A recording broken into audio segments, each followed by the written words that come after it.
So far, we've been exploring the Facebook Business Manager and specifically this business settings area. This video is brought to you by OppiePies Academy.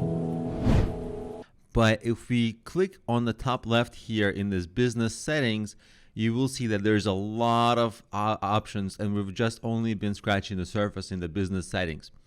What we want to make sure is that we have our profile and ad setup and the page setup, and that's what we did here so far.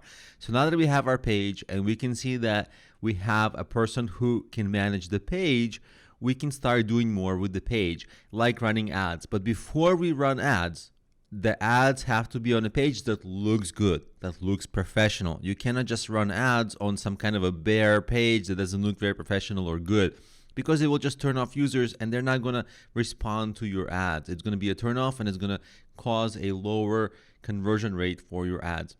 So what we'll do is we'll start setting up our page. What's going to happen is we'll go to this top left, we'll click that, and we're going to go under this area of create and manage. We'll go into the business manager, and you'll see that in the business manager you have that page that we added. And when we click the page, it's going to take us to our actual page so we can edit parts of it. Here I have some bare items. If your page is new, what you will need to do is add an image that is your logo, the icon, and you will need to add the cover image. These are very important. A few other things that are important is to populate the page with at least some posts. And you'll see on the right side, I have this area that says no rating yet. You'll want to get colleagues or friends or clients to add a couple of ratings. Maybe you'll have a story, maybe you'll have a few other things, so that your page will start to look professional and active. Now, a few tips on this.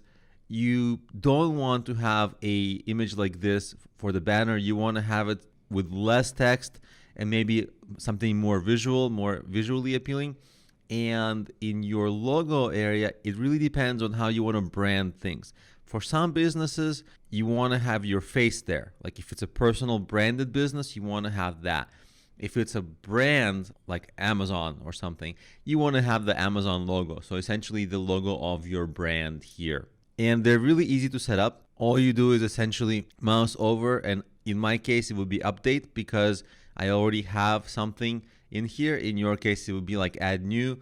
The same thing here. You can click the camera icon and you can change it to whatever you like. So these are the basics of what to add to your page to make it begin to look professional and active.